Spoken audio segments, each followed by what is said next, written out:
Siema kochani, witamy na hoteliku Zynero Amstafikiem, naszym stałym bywalcem. Tak, Neruś się już wybiegał trochę, więc będziemy mogli spokojnie chyba iść.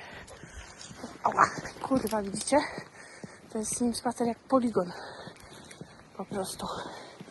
Wygrywa plebiscyt na kurwa wojenny spacer z psem. Bez kitu. Krótszą smycz mu biorę. Bo tak na długich smyczach nie umiem za bardzo z psami chodzić.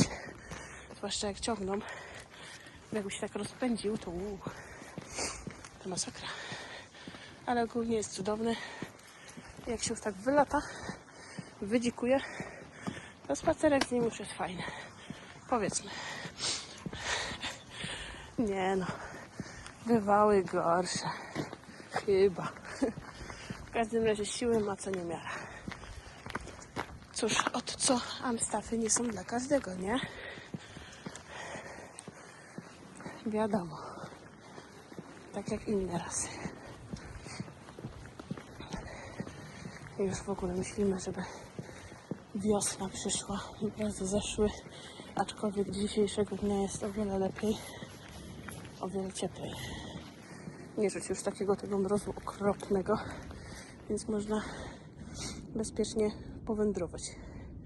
Tak, Narusiek, no, już teraz grzecznie idziesz powiedz. Jest popis pod kamerą. Jaki to Nero nie jest idealny, powiedz, no. Super, świetnie. Dobra, oglądajcie dalej z muzyczką.